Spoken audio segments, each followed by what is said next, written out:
Abre sua Bíblia, amado, no Evangelho de Marcos.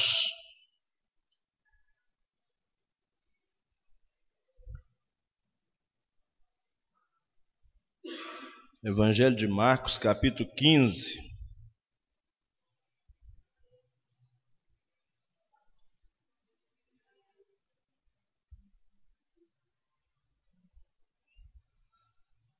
A partir do verso 16.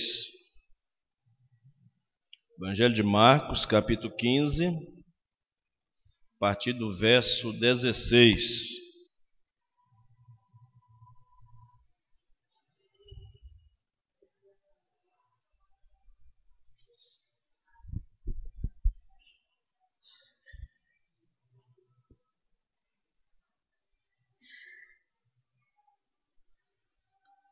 Diz assim a palavra do nosso Deus.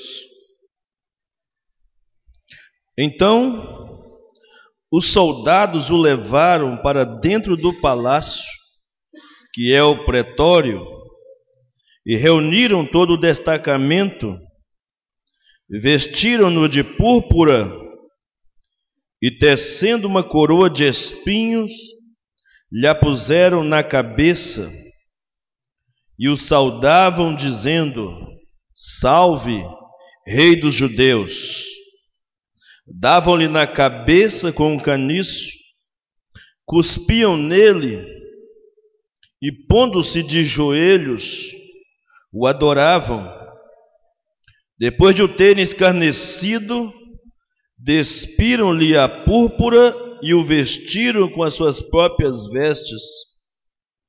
E então conduziram Jesus para fora com o fim de o crucificarem.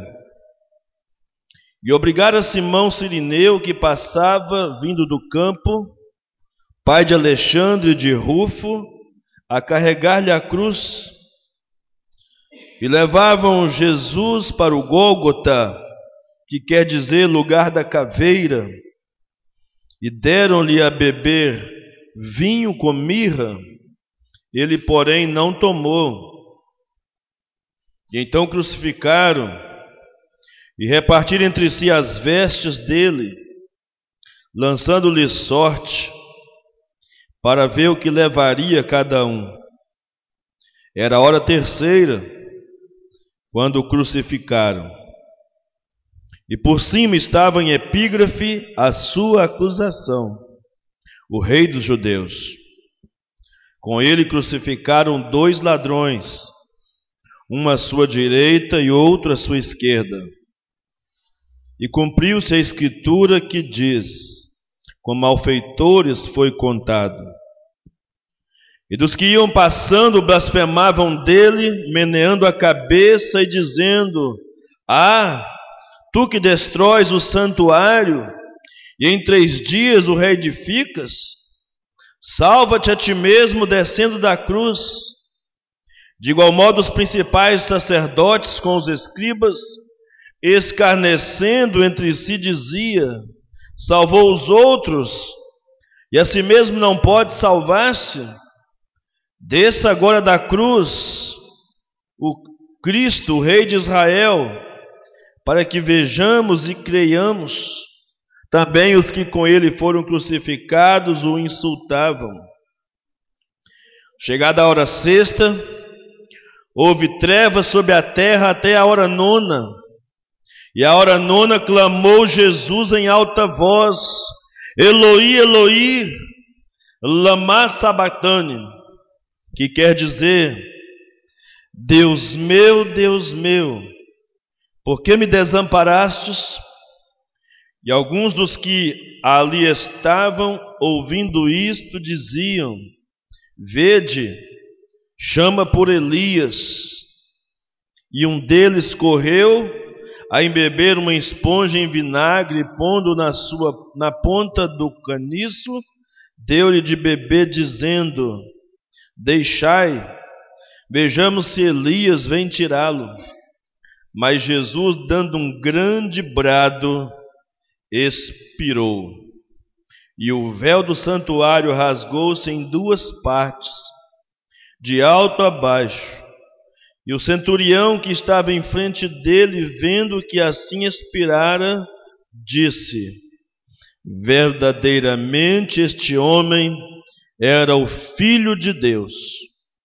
E estavam também ali algumas mulheres, observando de longe, entre elas Maria Madalena, Maria mãe de Tiago menor e de José, e Salomé, as quais, quando Jesus estava na Galileia, o acompanhavam e serviam, e além destas, muitas outras que haviam subido com ele para Jerusalém.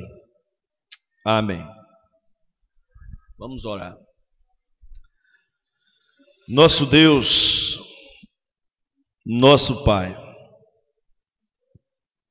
em nome de Jesus, pedimos que esta palavra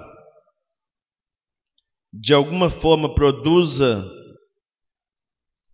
tudo que o Senhor destinou para que ela produzisse em nós nesta noite. Todo constrangimento por tão grande amor revelado na cruz em nosso favor. Que ela, Deus, toque nossos corações, nos constranja diante deste amor. Deus, que a Tua palavra nos faça refletir sobre os horrores do pecado, sobre a nossa frieza no nosso relacionamento contigo, sobre o nosso apego às coisas e valores deste mundo. E faça de nós cristãos mais conscientes, exatamente como deve ser os alcançados pela graça. Fala conosco nesta noite, em nome de Jesus. Amém. O tema de nossa reflexão nesta noite é desamparado para o nosso bem. Desamparado para o nosso bem. Irmãos, o cristianismo é, sem dúvida, a religião mais estranha de todas as religiões do mundo. O cristianismo é a religião mais estranha. E se você não a vê assim aqui, nesta noite, na cidade de Timóteo, não tem visto em seus dias, em pleno século 21, o cristianismo como uma religião tão estranha em relação às demais, talvez seja porque os séculos, os milênios de familiaridade que tivemos com esta palavra, ou com ele, com o cristianismo, e esses séculos e milênios de familiaridade com a palavra, ou com o cristianismo, nos tornaram tanto quanto indiferentes quanto à estranheza do mesmo. Não sei quantos irmãos já ouviram falar em Confúcio, mas Confúcio morreu aos 72 ou 73 anos de idade e morreu respeitado e até reverenciado. A linhagem familiar de Confúcio, o criador do confucionismo, é de fato ainda conhecida e considerado por muitos a mais longa raça pura existente no mundo de hoje. E o descendente direto da 80ª geração de Confúcio nasceu em Taipei em 2006. Alguns detalhes também da vida de Siddhartha Gautama, não sei se os irmãos já ouviram falar em Siddhartha Gautama, mais conhecido por Buda.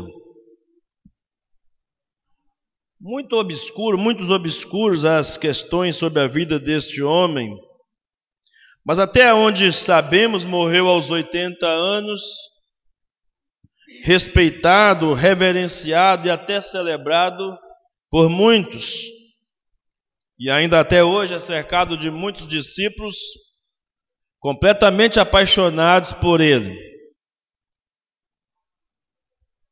Maomé, o criador do islamismo,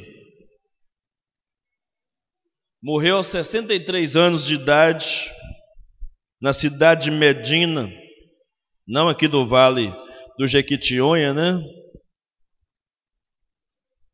Lá no Oriente Médio, com a sua cabeça abrigada no colo de Aisha, a favorita das suas 13 esposas. Foi assim a sua morte. E até hoje, romarias se fazem até Meca, onde ele foi enterrado. Uma multidão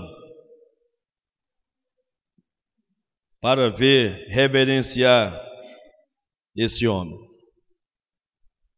Então, Confúcio, Buda, Maomé, todos eles morreram como homens velhos, respeitados, reverenciados em suas comunidades. Alguns deixaram riquezas, mas estamos agora diante do texto do Evangelho de Marcos, contando a história de Jesus. E o ministério de Jesus não poderia ter terminado diferente. Um ministério de 3 anos concluído com uma execução. A face de Jesus ela não foi coroada com as graças mais avançadas da Idade Antiga, com os louros da vitória dos vencedores da Roma Antiga. Ele não foi cercado no final da sua vida por discípulos apaixonados que o admiravam, embora algumas mulheres o seguiam de longe. Aqueles a quem ele mais amava o traiu, negaram-no, abandonaram no momento mais crucial. E os que cercaram a Jesus nos últimos dias da sua vida foram soldados que o espancaram, que o zombaram dele, que cuspiram nele, que batiam com um caniço em sua cabeça e que por fim colocaram uma coroa de espinhos. E o título, que era a acusação pela qual deveria morrer, Rei dos Judeus. Ele estava cercado por criminosos, passantes que passavam por ali no dia da sua execução e zombavam dele.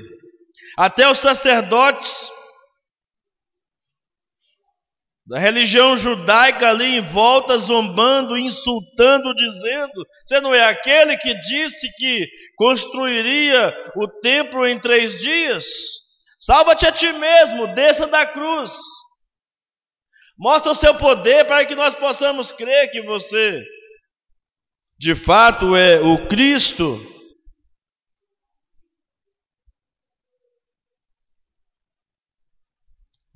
E aqueles que eram considerados sábios, que eram os escribas da época, os mestres da lei, o reputaram como um inimigo muito perigoso, talvez um revolucionário, um arruaceiro. Ele foi acusado de ser, no mínimo, um mestre confuso, sem identidade, desrespeitoso com o seu povo, ou que dizia ser o seu povo, um revolucionário ameaçador. E olhando para o texto de Marcos, e fiquei a pensar na última semana de Jesus, o ministério de Jesus que foi concluído por sua morte, não de uma maneira heróica, como foi coroada a morte de Sócrates, o filósofo, que bebeu cicuta calmamente, cercado pelos seus discípulos, admiradores, reverentes, entristecidos, mas aplaudindo a ousadia daquele homem de matar a si mesmo.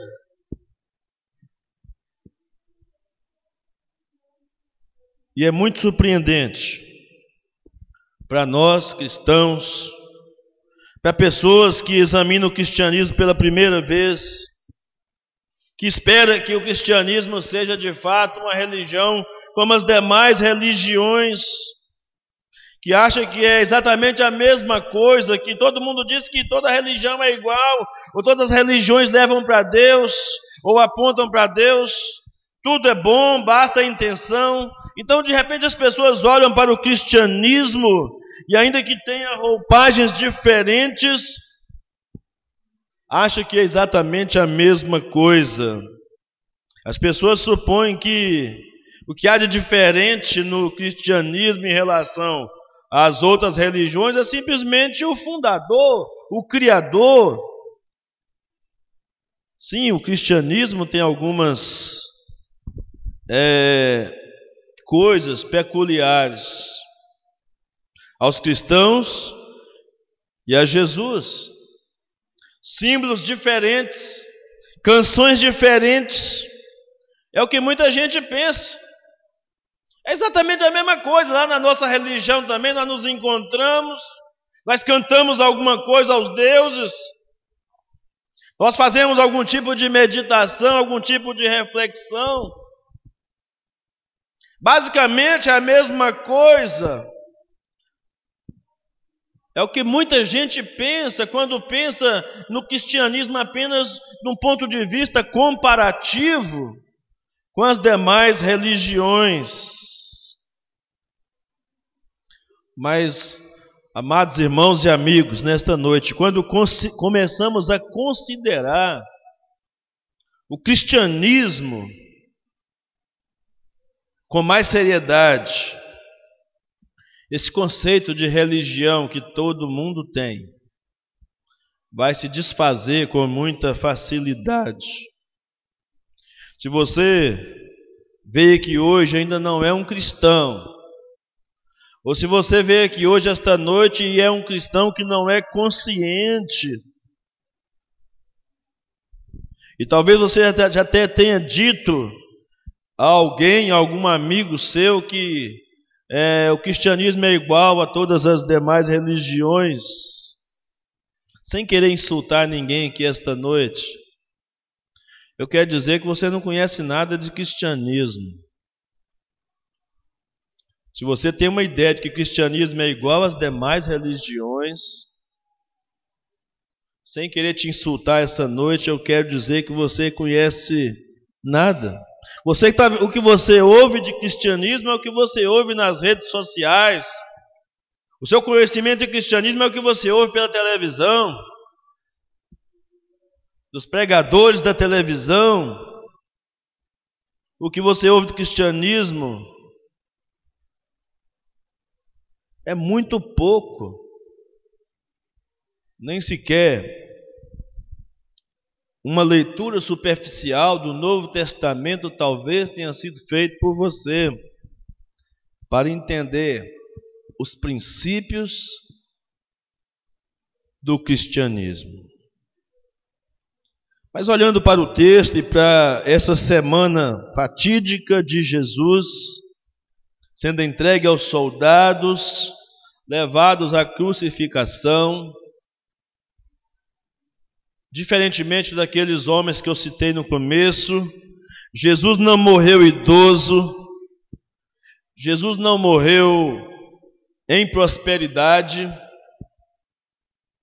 viveu, nasceu, cresceu e viveu sem ter onde reclinar a cabeça.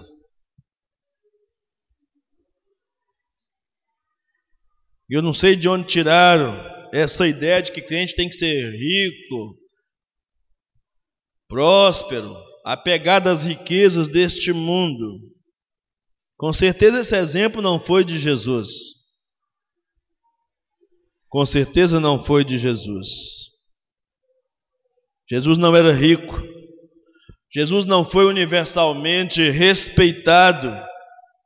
Jesus não teve a melhor vida neste mundo. Jesus não foi amado por todos. Pelo contrário, foi executado. A execução de Jesus, embora ele tenha vindo para morrer, com o propósito de salvar o seu povo dos pecados deles, mas a morte de Jesus teve um caráter político e religioso. Foi executado como eram os criminosos. Foi executado com criminosos. Essa foi a realidade da morte de Jesus. Aconteceu de maneira rápida, violenta, impiedosa, e foi uma rejeição repentina e deliberada. Uma semana antes, uma multidão alucinada gritava: Hosana, Hosana, ao que vem em nome do Senhor. Uma semana depois, a mesma multidão insana grita: crucifica-o, crucifica-o. De maneira repentina. Foi uma punição que, num sentido, foi o mais profundo ponto de injustiça já cometido na face da terra, cometido pelos humanos, do ponto de vista humano. Do ponto de vista divino, não, mas do ponto de vista humano, foi uma punição terrível aquela sofrida por Jesus. Mas apesar disso, não foi uma mera injustiça. Foi por trás e por baixo da injustiça humana que uma justiça divina se manifestou na cruz com bondade, amor, justiça e misericórdia. Foi num contexto assim, que alguém pode perguntar: como é que pode ser isso? Depois de descrever um quadro tão cruel, tão sangrento, tão injusto, como algo tão escandaloso como a morte de cruz, pudesse se tornar algo tão amado, tão importante. Queremos achar a resposta no texto de Marcos 15, que nós lemos. E para começo, o verso 37 é o centro, é o âmago dessa questão aqui apresentada. O verso 37 diz: mas Jesus, dando um grande brado, expirou. Ele entregou seu espírito ao Pai, ele o liberou. Jesus morreu. Eu aprendi uma coisa interessante esses dias, porque eu tinha sido ensinado que quando Jesus tinha sido morto na cruz, o diabo parecia que estava levando vantagem, o diabo estava vencendo quando Jesus estava morto na cruz. Mas na verdade, a grande derrota do diabo foi a morte de Jesus. Na morte de Jesus, o diabo não levou nenhuma vantagem. A Bíblia diz que ele foi esmagado, destruído, desfeitas as obras de Satanás. Com a morte de Cristo na cruz.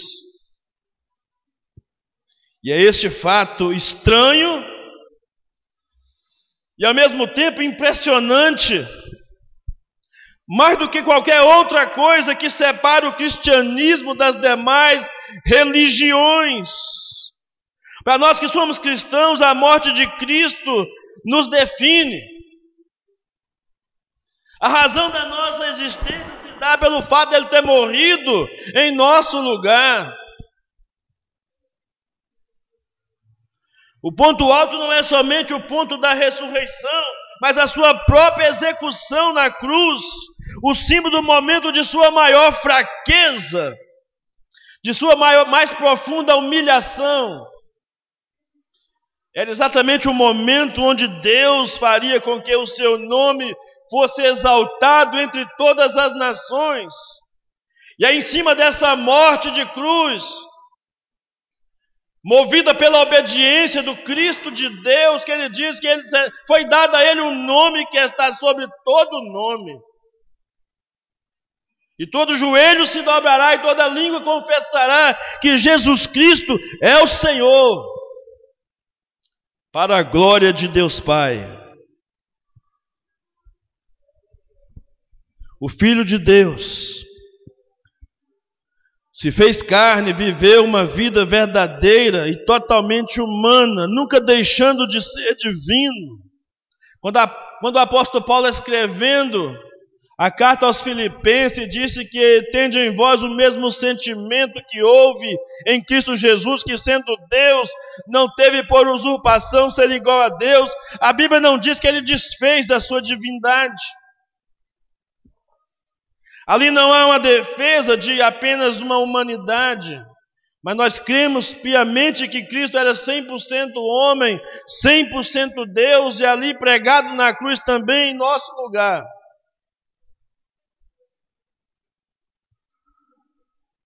O que Jesus fez em toda a sua vida foi nunca usar o seu poder em benefício próprio. Nunca usou para si mesmo, usou para os outros, usou para cumprir o propósito de Deus. Nunca deixando de ser divino, nunca deixando de desfrutar da verdadeira comunhão com o seu Pai Celestial, dependente da palavra do Pai, fazendo a vontade do Pai. E a esta encarnação de Deus, de humanos feitos à imagem de Deus. O que está acontecendo aqui no texto de Marcos 15?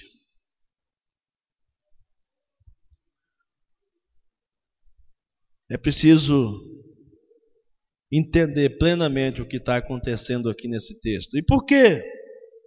A morte de Jesus foi cercada de aspectos tão importantes, que mudou o rumo da nossa história, que mudou o rumo da história da humanidade.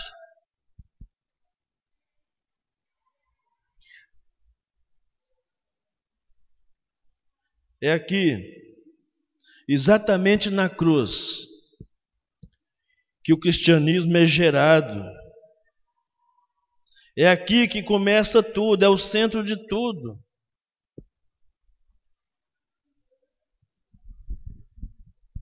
É na cruz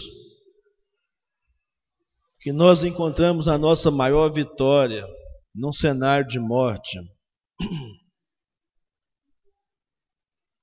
E a minha oração nesta noite é que você possa, amado, entender o significado dele ter sido desamparado para o nosso bem. A primeira coisa que quero destacar aqui, irmãos, é que na cruz nós podemos ver o horror do pecado. Quando nós olhamos e defrontamos com tudo o que aconteceu com Jesus, o justo pagando pelos pecadores,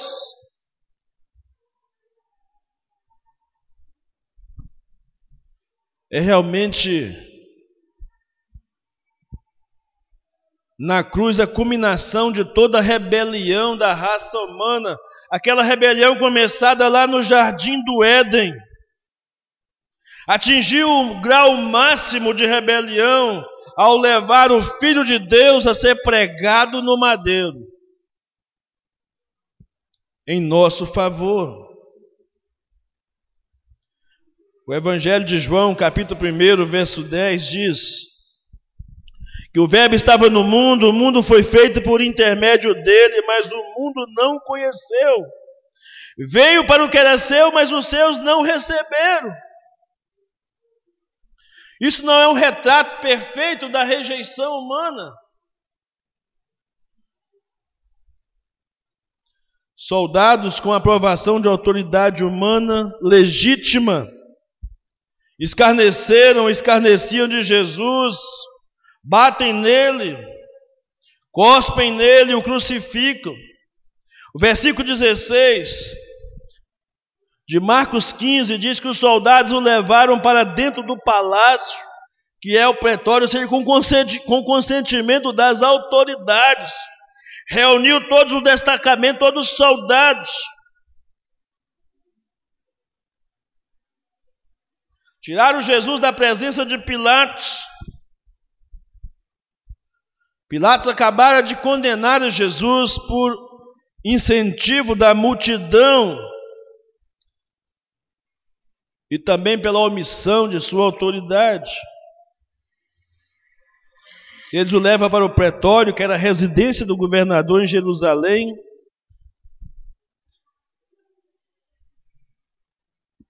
E ali o humilha publicamente, torna uma escárnio. O verso 17 diz: vestiram-no de púrpura e, tecendo uma coroa de espinhos, lhe a puseram na cabeça e o saudavam, dizendo: salve o rei dos judeus. Não esqueceram de nada, esqueceram? Até do detalhe dele ter sido chamado de rei dos judeus. E para chamá-lo de rei dos judeus, colocaram nele veste de púrpura, para que aumentassem mais ainda a zombaria. Quando teceram uma coroa para ele, essa coroa foi uma coroa de espinhos. O Evangelho de João fala algumas coisas sobre Jesus impressionantes. No versículo 1 diz: no princípio era o Verbo, e o Verbo estava com Deus, e o Verbo era Deus. No verso 4 diz: a vida estava nele, e a vida era a luz dos homens. No verso 11 diz que ele veio para o que era seu, e os seus não o receberam. E no verso 14 diz: e o Verbo se fez carne e habitou entre nós, cheio de graça e de verdade. E vimos a sua glória como a glória do unigênito do Pai. E quando ele veio, irmãos, aquele era o mais majestoso de todos que já existiram na raça humana. E como é que ele foi reconhecido? Como é que ele foi recebido? Primeiro nasce numa manjedoura, porque não havia lugar para ele na estalagem. E agora, quando está diante de um momento crucial, coloca-lhe uma túnica falsa, coloca-lhe uma coroa dolorosa de espinhos e uma submissão cruel, escarnecedora, dizendo: salve, salve o rei dos judeus.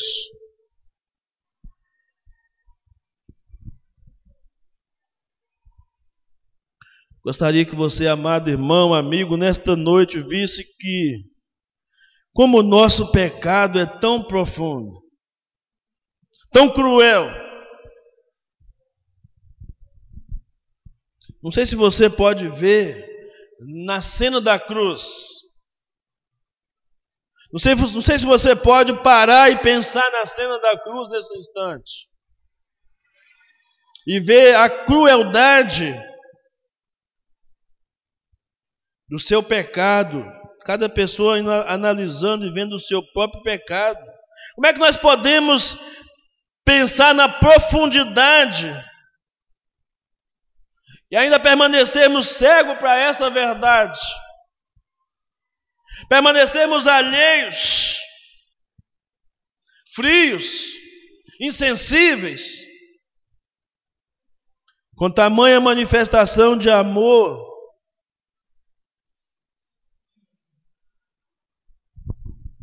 Com base nisso, então, nós podemos entender algo da natureza do pecado. Devido à capacidade que o pecado tem de, por natureza, cegar com tanta intensidade, é quase certo que nós raramente estamos conscientes da gravidade dos nossos pecados diante de Deus. Dos pecados mais sérios em nossa vida. Nos unimos a uma igreja local, ouvimos a palavra sendo pregada, oramos, nos voltamos à palavra de Deus com regularidade.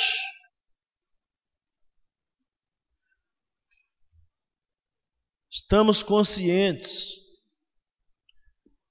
da gravidade, da seriedade dos nossos pecados, do que eles fizeram de nós. Mas esses soldados não somente falam desdenhosamente de Jesus, não somente há uma rejeição deles de forma violenta.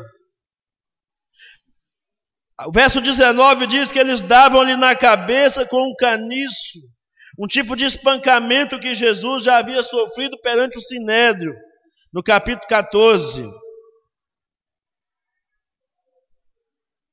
Isso se parece com aquilo que ele havia dito, da parábola que ele contou no capítulo 12, sobre o modo que os lavradores receberiam os servos e por fim o filho amado do proprietário das terras. Essa parábola era uma parábola profética com a qual eles ficaram desconcertados quando Jesus contou alguns dias antes de que era dele mesmo que eles estavam falando a respeito daquela parábola. Quando os soldados espancaram Jesus e não esqueceram de observar onde eles espancavam, exatamente na cabeça, para deixar claro que a coroação daquela cabeça, ele seria coroado rei, eles batiam na cabeça de Jesus de forma zombeteira. Eles batiam na cabeça e queriam que ficasse claro que eles não respeitavam, que eles não aceitavam a autoridade, a soberania, o reinado, o senhorio de Jesus. As autoridades romanas, os religiosos judeus queriam que ficasse claro para a humanidade que eles rejeitavam o senhorio e a soberania de Jesus.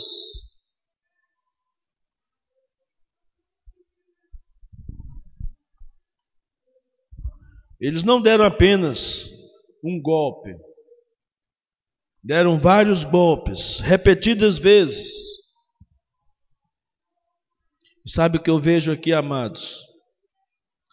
Na figura desses homens, na figura desses soldados, um retrato da nossa oposição a Deus. Não pense que você e eu somos melhores que eles. Eles pintam um quadro da nossa violenta rejeição contra o Evangelho. Será que nós não temos sido assim também? Quem sabe em algum momento da nossa vida não temos sido assim tão cruéis, tão rebeldes, não fazendo caso do que Cristo fez por nós, não lhe levando em consideração nas nossas vidas, não compartilhando desta graça revelada na morte de cruz. Se você não é um cristão, ou se você é um cristão que não entende essas coisas, não se sinta ofendido de dizer que esse é um retrato. O retrato desses homens, desses soldados, é um retrato seu, mas também é um retrato meu, é um retrato nosso. É isso que a Bíblia diz, que todos nós, um dia decidimos rejeitar a Deus. Por que há tantos problemas? Por que há tantos conflitos no mundo? De repente você pode enumerar uma série de coisas que pode ser que esteja acontecendo para existir esses conflitos, esses problemas que há no mundo, essa corrupção que há no país. Mas a Bíblia nos diz que o que há nesse mundo é que seres humanos criados à imagem de Deus decidiram viver em rebelião contra Deus. Não existe nenhuma pessoa com quem um cristão não deva se importar e valorizar, mas nós não nos importamos muitas vezes. Falamos com franqueza, defenderemos você, defenderemos seus direitos, seus interesses, independentemente da religião que você segue, mas na verdade queremos encorajá-los a buscar a bondade de Deus nesta criação e além, mas o nosso cristianismo está muito aquém daquilo que a Bíblia diz que ele é. A Bíblia diz que nós, embora sejamos feitos à imagem de Deus, nos rebelamos contra Ele.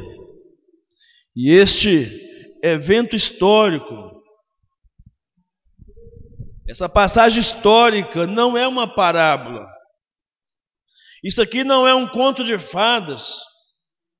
Isso aqui, amados, o que aconteceu com Jesus não é uma obra de ficção científica. Isso aqui não é um romance inventado pelos homens. Foi a realidade dura e cruel de um homem-Deus e de um Deus-homem que recebe em seu corpo as mais terríveis e sarcásticas e escarnecedoras afrontas daqueles soldados que representam você e eu. No Calvário, Jesus ali morrendo em nosso lugar. Interessante que o texto diz que eles, depois de colocar a túnica em Jesus, eles o adoravam, mas era uma adoração falsa. Eles cantavam louvores, eles oravam, faziam, mas eles estavam cuspindo em Jesus. Criaturas mortais e efêmeras deveriam ter louvado a Jesus, ao invés de terem demonstrado desprezível e repugnante desrespeito por Ele. Mas não é assim que toda a humanidade o faz. Não é assim que está acontecendo em nossos dias. Essa onda de crentefobia, de cristãofobia em nossos dias, de afronta aos valores da família, aos valores da palavra de Deus. Por que razão pensar que a sociedade dos nossos dias de repente seja melhor do que aqueles soldados que fizeram o que fizeram com Jesus? Tudo isso dito até aqui, amados, para mostrar a você um pouco da feiura do pecado. Como o pecado é horroroso, como o pecado é horrível. Isso que o pecado é, a desobediência a Deus, uma rejeição completa e total do homem a Ele, da sua autoridade sobre as nossas vidas. O pecado é uma desconsideração para com Deus e até uma rejeição pessoal, positiva à pessoa de Deus. O ponto aqui não é o sofrimento físico. Jesus não estava, quando Jesus lá no jardim do Getsêmani disse, se for possível, passa de mim este cálice. Ele não estava falando da morte em si. Ele não estava falando do sofrimento físico em si, ele estava falando sobre a ira de Deus que ele iria experimentar. Por causa do meu pecado e do seu pecado. O cálice é o cálice da ira de Deus, que Cristo experimentou ou iria experimentar por mim e por você. Marcos, o evangelista, ele não se detém aqui nos detalhes sensacionais, a abundância de detalhes sensacionais na crucificação, mas ele dá uma ênfase especial na rejeição que as pessoas tiveram em relação à pessoa de Jesus. E vocês podem ver um espetáculo, num filme, pode se concentrar em todos os detalhes sensacionais de um filme, mas se não lhe explicar com palavras a importância da morte de Jesus, porque Ele morreu e o que a sua morte tem a ver conosco. Os produtores do filme desconhecem completamente o que significa a morte de Jesus. Um dos filmes mais famosos dos últimos tempos, Paixão de Cristo, os seus autores não tinham nenhuma noção verdadeira de quem de fato era Jesus, nem o significado da sua morte. Alguns dos atores suicidaram-se. Não tinha nenhum conhecimento, de fato, do que significava a morte de Jesus.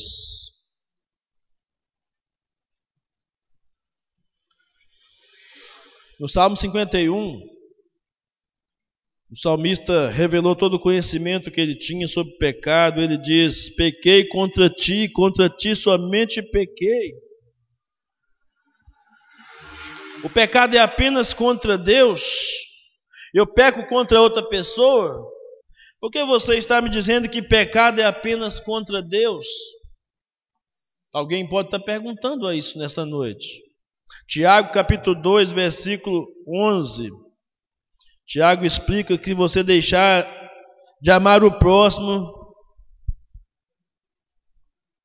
e não transgredir a lei. A importância de amar o próximo e de não transgredir a lei, porque ele dizia: qualquer que guarda toda a lei, mas tropeça em um só ponto, se torna culpado de todos. Então, se você quebra um aspecto da lei, você quebra toda a lei. E não haveria nem esperança para você e nem esperança para mim nesta vida, nem na vida além túmulo, se nós ficássemos dependentes exclusivamente daquilo que diz a lei.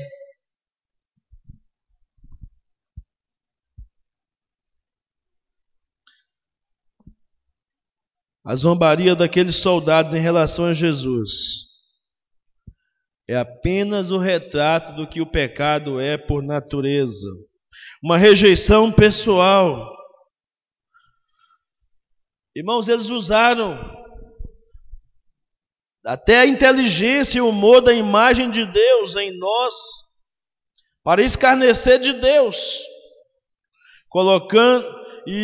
colocando-nos sob uma correta e justa condenação em Cristo. E ao mesmo tempo a necessidade da graça ser manifestada a nós que não tínhamos nenhum direito a essa graça. Vez por outra, quando nós pregamos sobre doutrina da salvação e falamos que ele veio para resgatar muitos, e alguém acreditando que ele veio resgatar todos, costuma clamar-se por justiça. Ora,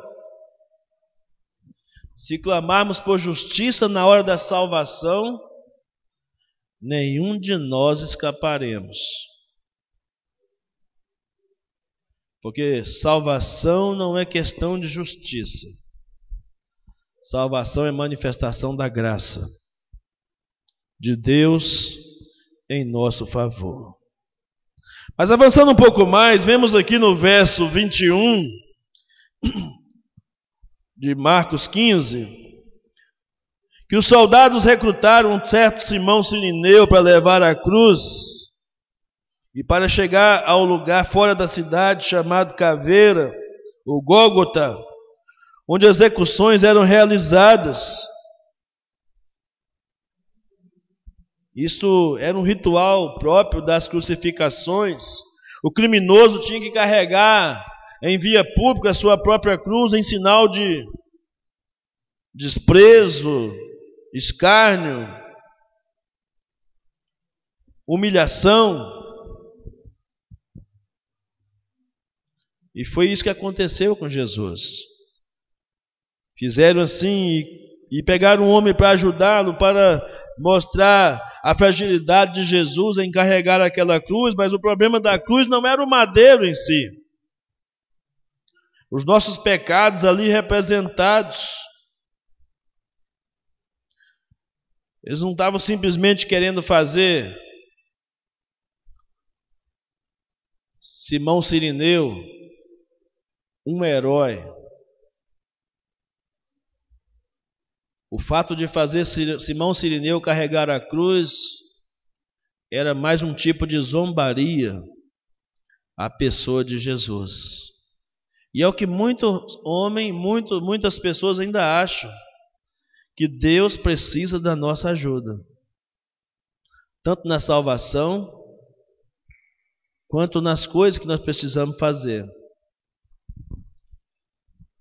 Ah, que bom, que maravilha, achou lá um certo Simão Cirineu, coitado de Jesus, alguém apareceu para carregar a cruz para ele. Não, irmãos, isso não foi de propósito. Pegar Simão Cirineu e fazer carregar a cruz era uma forma de dizer que o homem-deus ou Deus-homem representado ali em Jesus precisa da ajuda do homem. Isso é heresia, isso é afronta à divindade, à soberania, ao poder de Deus. Jesus não teria nenhuma dificuldade de levar aquele madeiro, ele não é diferente daqueles homens, daqueles criminosos que levavam suas cruzes lá para o alto do Monte Caveira, do Gólgota. Não é diferente. Mas Simão Cirineu aparece nesta história não como um herói, mas como alguém que veio afrontar, como se o Deus, o soberano, precisasse da ajuda do homem. E ele é conduzido com Simeão levando a sua cruz, Simão Cirineu levando a sua cruz, seus discípulos ao longe, acovardados.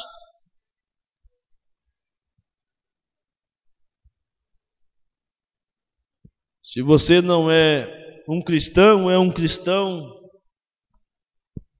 sem conhecimento da história. Talvez, se você conhecesse melhor o que aconteceu no século I, no século I, saberia que isso não foi uma mera história. Isso não foi uma história de contos infantis, onde o herói sai vencedor no final.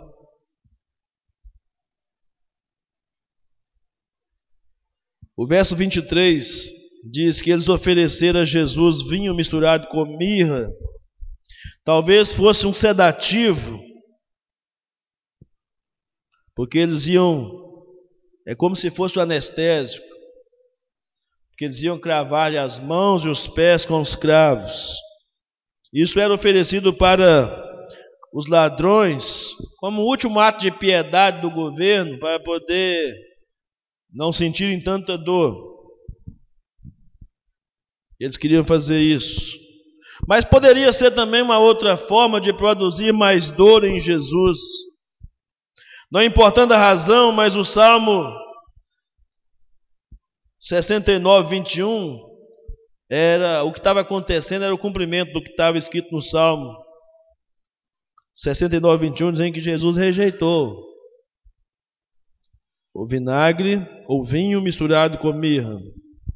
Eles então crucificaram. No Salmo 22, verso 16, o salmista diz: traspassaram-se as mãos e os pés. Posso contar todos os meus ossos, e eles me estão olhando, encarando em mim. Repartem entre si as minhas vestes, sobre a minha túnica deitam sorte. Isso é a Bíblia Viva, paráfrase, uma paráfrase da Escritura dizendo, um relato do Salmo 22, verso 16, Jesus descrevendo de forma profética o que aconteceria na hora da crucificação. E os soldados fixaram ali na cruz as acusações formais.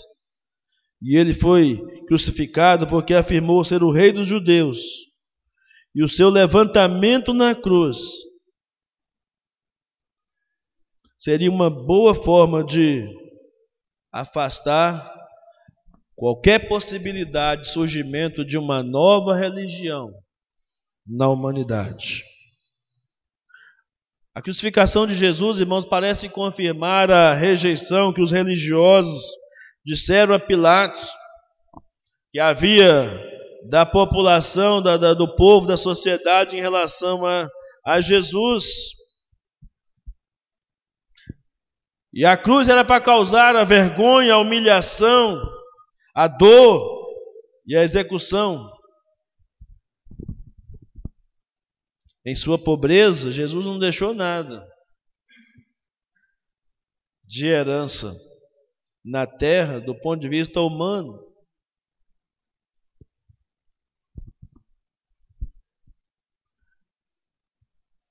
Jesus foi um sacerdote que não levou nenhum sacrifício consigo e nenhum sacrifício para o altar. Ele foi o próprio sacrifício naquele dia.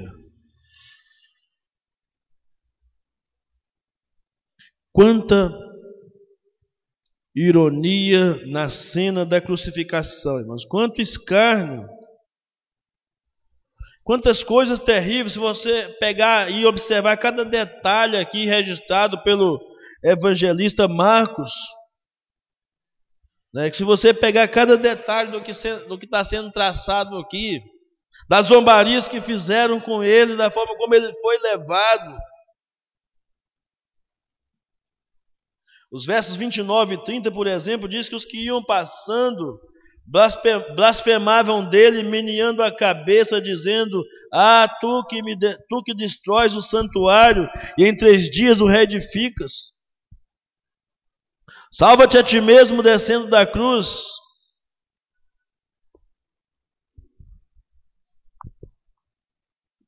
Quanto mais conhecemos a Bíblia, mais descobrimos que Jesus é a pessoa central das Escrituras Sagradas.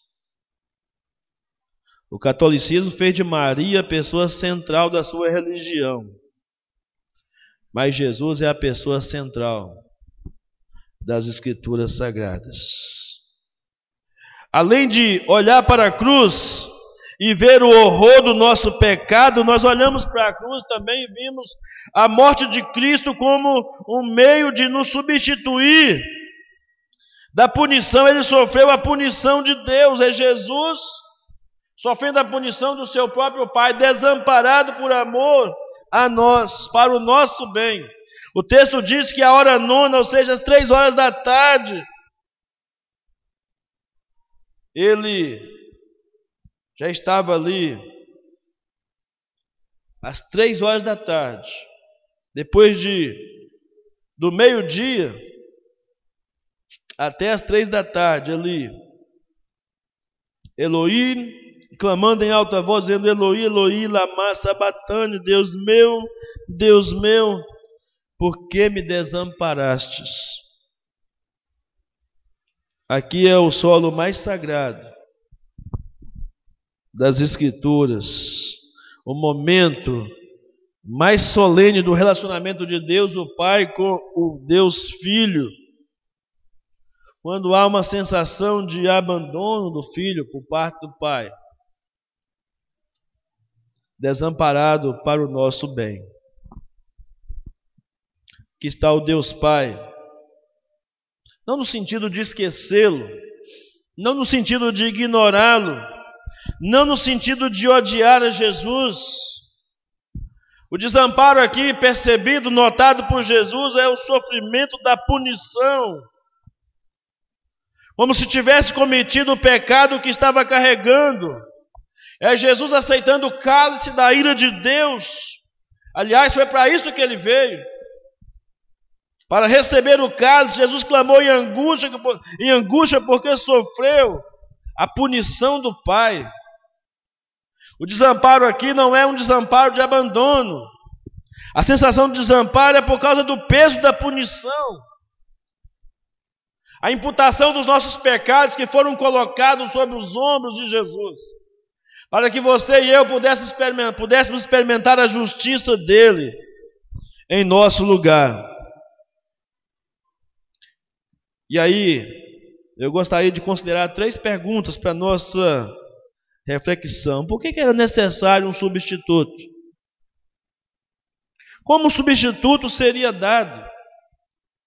E por que um substituto foi dado?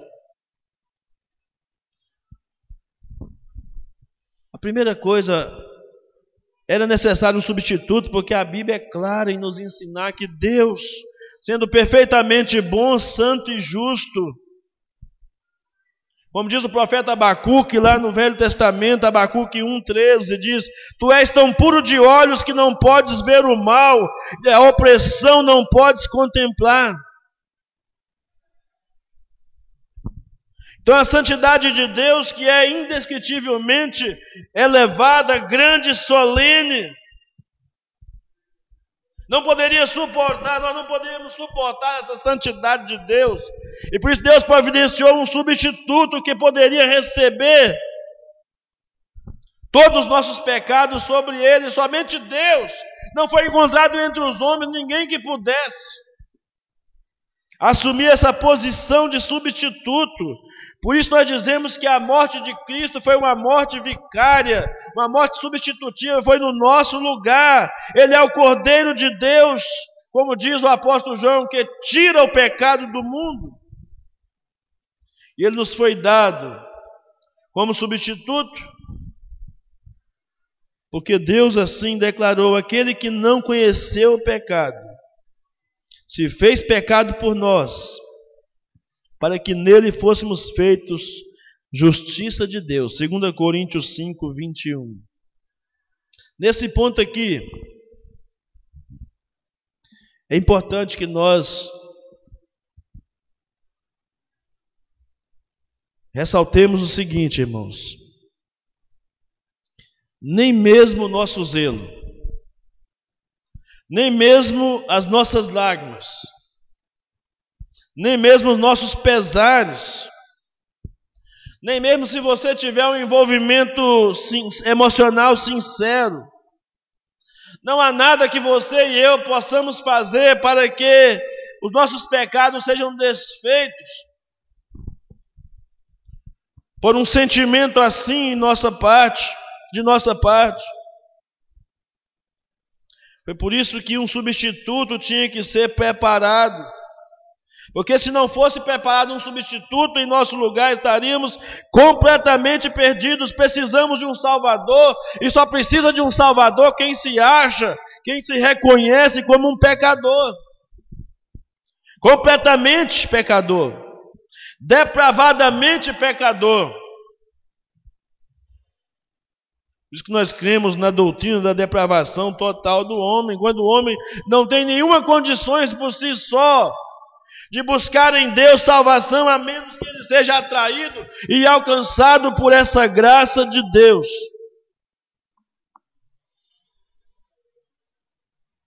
Um substituto nos foi dado. As perfeições de Deus, a sua moralidade, a sua bondade poderiam ser manifestadas plenamente no decorrer da história humana, sem levar em consideração qualquer sem levar em conta aqueles que foram criados a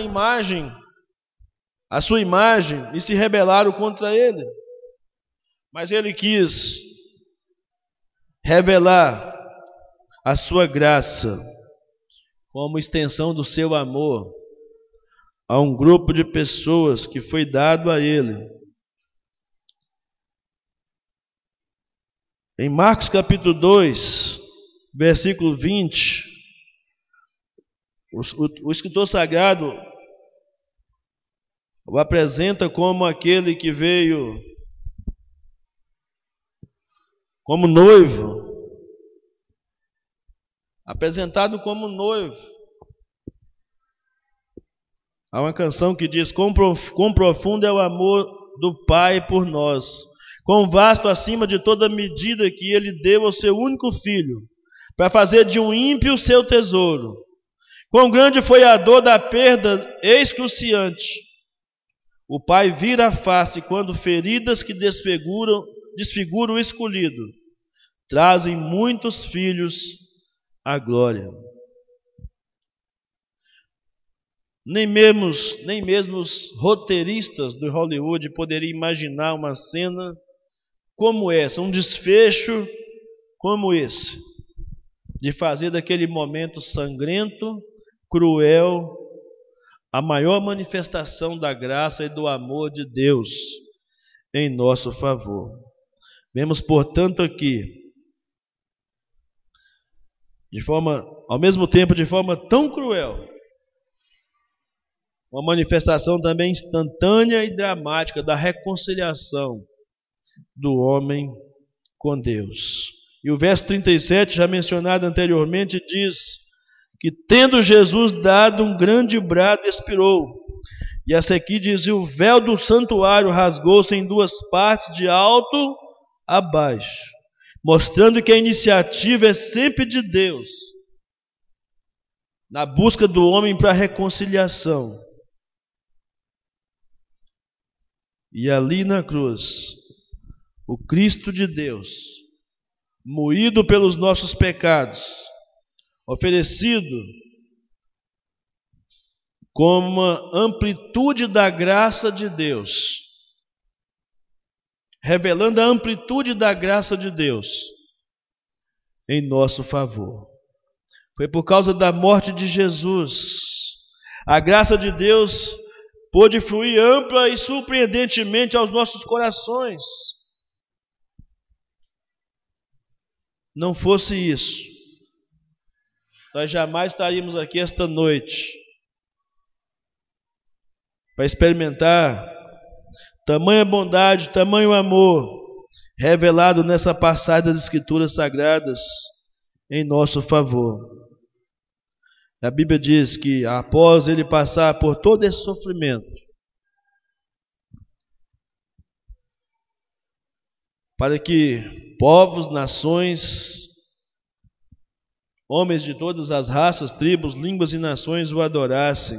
Em Apocalipse 7, verso 9 e 10, vi e eis grande multidão que ninguém poderia enumerar, de todas as nações, tribos, povos e línguas em pé diante do trono e diante do Cordeiro, vestido de vestiduras brancas, com palmas nas mãos, e clamavam em grande voz, dizendo: ao nosso Deus que se assenta no trono e ao Cordeiro pertence a salvação. Quando Jesus foi afrontado na cruz, dizendo: desça da cruz, salva a si mesmo. Sabe por que Jesus não salvou a si mesmo? Jesus não salvou a si mesmo porque Ele queria salvar você. Jesus não salvou a si mesmo porque Ele queria salvar a outros. Ele queria que outros fossem resgatados. Esta é a forma mais extraordinária, irmãos, de manifestação da graça de Deus em nosso favor. E a ressurreição de Cristo foi o endossamento dessa manifestação de graça e de justificação de Cristo em nosso favor. E é por isso que chegamos ao final dessa reflexão dizendo que, de fato, o cristianismo e a palavra da cruz, ela cheira ou apresenta-se como estranha, como loucura, a Bíblia diz, para muitos, principalmente para os que perecem, mas para nós, os que cremos,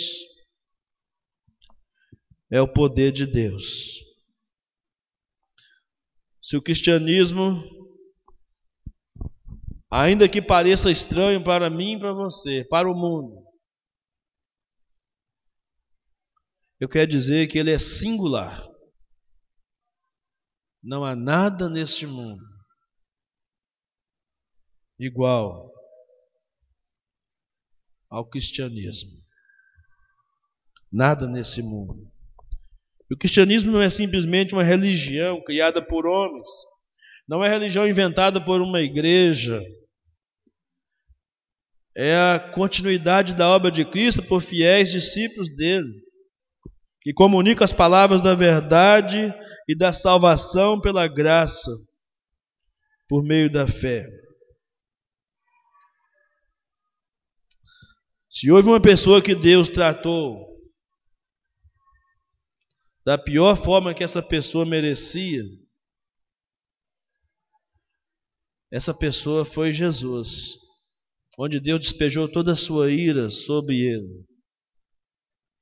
Ele fez tudo isso por nós, na cruz, para nos conduzir a Deus.